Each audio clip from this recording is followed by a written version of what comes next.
Well, I'm assuming that if you know enough to be able to do this job that I don't need to show you how to take the wheels off, so I didn't. Once you get the wheels off, then you need to remove the parts for your ABS system. And I see I need a pair of pliers. You just have to squeeze the tabs on this and push it down at the same time, and it comes unclipped like that, and this just slides out like that.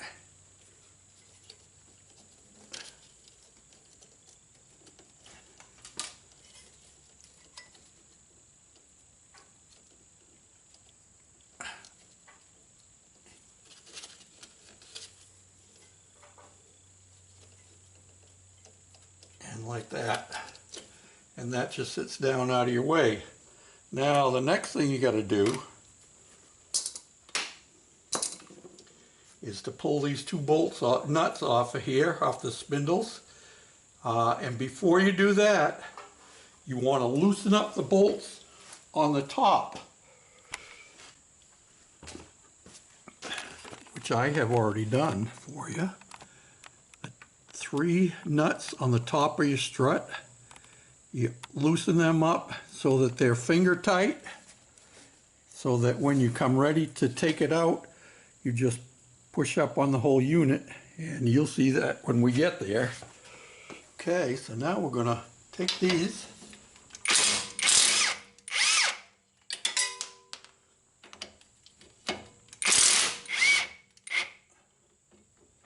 and you're going to loosen them all the way up. Put this one back on again. Well, you want to get these, take it right off so we can get this bracket out of the way, because it's going to be in our way when we're swinging a hammer. And even though we've been using penetrating oil on it for 3 or 4 days, I haven't tried this side yet. I have my doubts that it's going to come right away. We've got it turned as much as we can so we get a good swing at it. And just for good measure. Oh, the other thing we got to do, I forgot to point out, is we also have to take these bolts.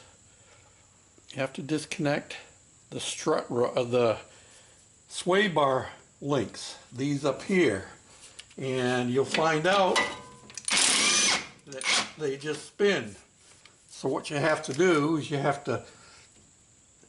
probably going to end up replacing these, because these do not have a nut head on the back side that you can grab a hold of.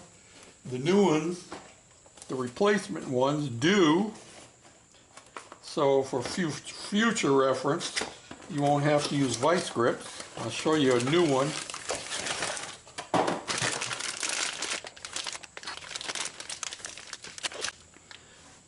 Here's a new one, and you notice that it has a nut on here, so you can put a wrench on it if you have to take these off in the future.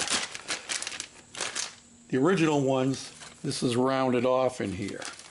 So the only way to get it is with vice grips. Let's see if I can do it. I couldn't get it on the other side. I ended up cutting it with a Sawzall. And I'm using 3/4 inch socket for both the bolts down here as well as the links up there. And probably what's going to happen is you're going to end up grabbing the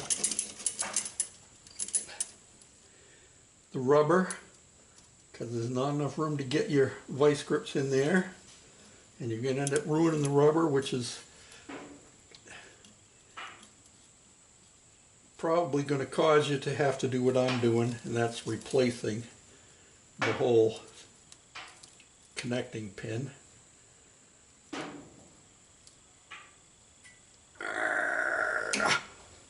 See if this one will come off. Couldn't get it off on the other side. Nope, spinning. Okay, I'm giving up. I'm just going to cut that puppy right off. more work than it's worth. So I'll get my right angle grinder and I'll cut the back side, or maybe I'll use my Sawzall. We'll see.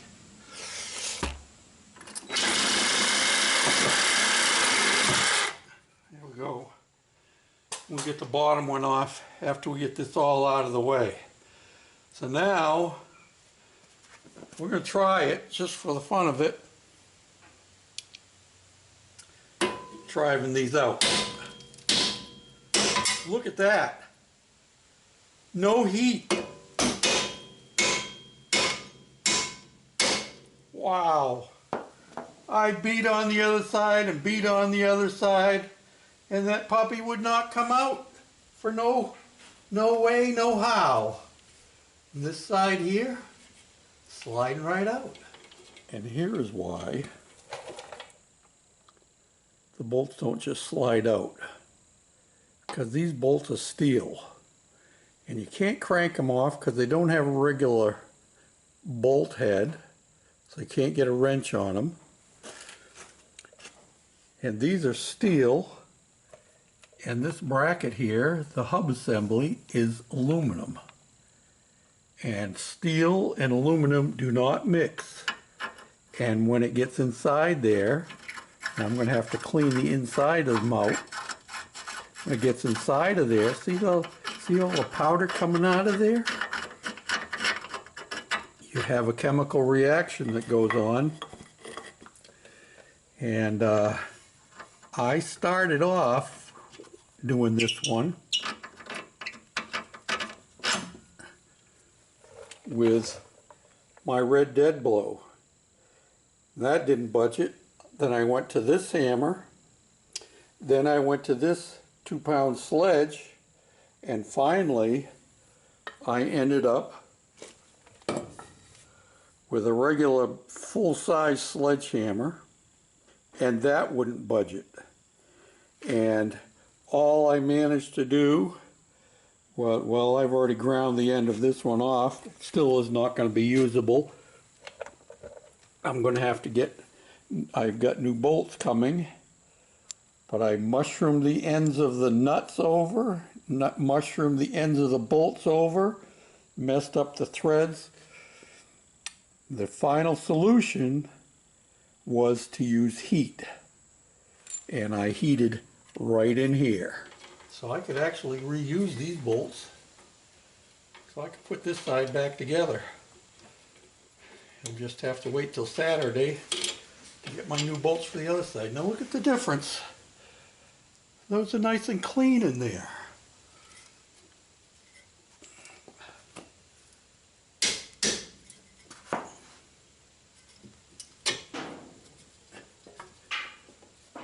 So now we have our 2 bolts out. So now I'm going to grab a hold of this and I'm going to go up top and loosen up those screws the rest of the way, and this will drop right out.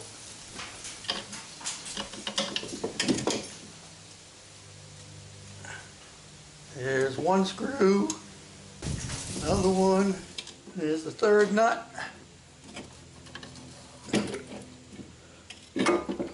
Let it down, take it right out. All we have to do now, I'm going to take this sticker off the top here, and it won't come off all the way, but it's telling you not to undo that bolt in the middle there because the spring is under pressure, and that's if you were deciding to replace just the shock element itself.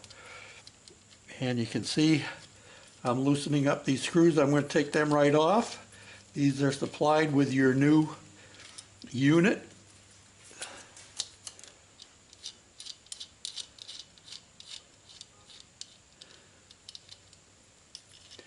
Just like that.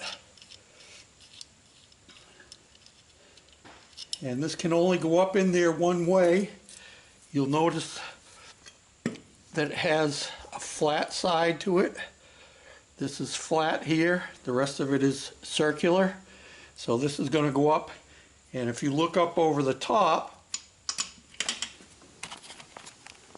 you look up in here, and you'll notice that it's flat across there. The rest of it is circular. So we line up the flat with that, and then we're going to screw in the tops loosely and get it lined back up on the bottom and put the bolts in. Now let's see if I can do this. Now it'd take 3 hands. I've got to lift it up with one hand, and then I got to screw the nuts on with the other hand. I'll lift it up so you can see how it goes. And then I'll have to put you down.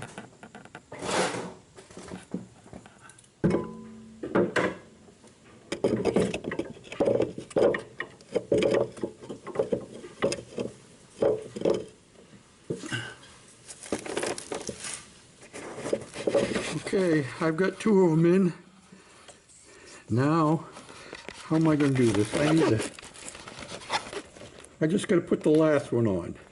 Trust me, I don't have a camera holder that would hold it in place while I'm doing the job. Well, between a Sawzall and a cutoff on my right angle grinder, we got the old one off and we got the new one mounted on the bottom. Now we're going to finish jacking it up and get our hub mated back in. And this side here, man, after all the beating I did on the other side, looks like I've gone a little bit too high. I'll come down a little bit. You holler when I get it down far enough, okay?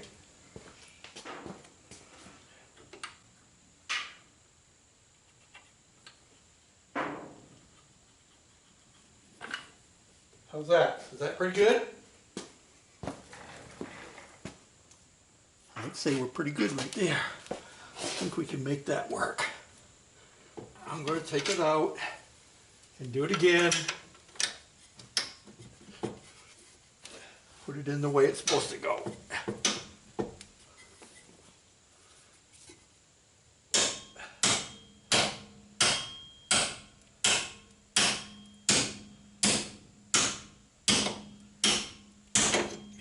Okay, here's the top one.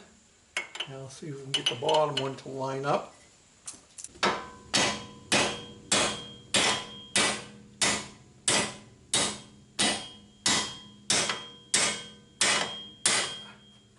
Okay,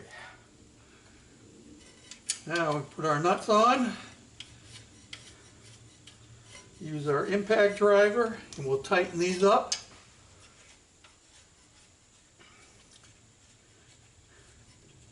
And then we'll go up top. Whoop, whoop, whoop, whoop. You guys didn't tell me. You forgot to tell me. Ay, ay, ay, I almost did it. I almost did it, didn't I? This has to go on here first, like that.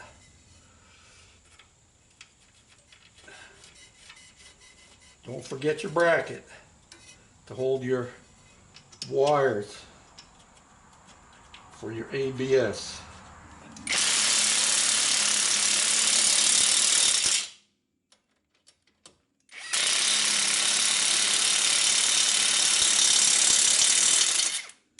And then we put our wires back in place.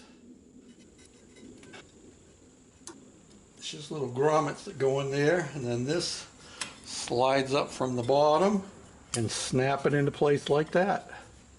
Now we'll go up top. You can see I've got my nuts all tightened down up here, and I used a 1/4" drive ratchet with a flex socket on it because they're kind of underneath and out of the way, and they tighten up very easily. 1/4" drive.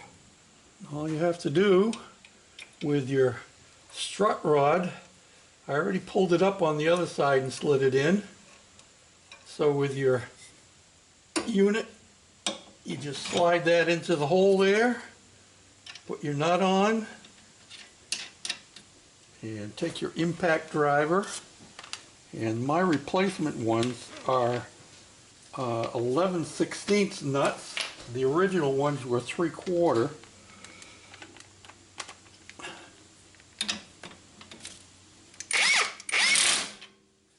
And that's done. So this side is essentially all done, but other than a few hiccups along the way, pretty successful job.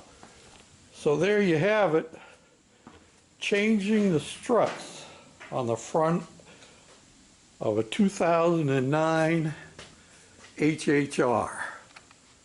And yeah, ours is giving us good service. We get over 80,000 miles on it now. Trying to maintain it, keep it going. Thanks for watching, commenting. Any suggestions you have along the way are always appreciated. And you know, if this old guy who was pushing 3/4 of a century, if I could do it, you could do it too. Thanks for watching, commenting, subscribing, sharing, thumbs up, all them good things. Till next time, this is George, the Shade Tree Fix-It Man, saying bye for now.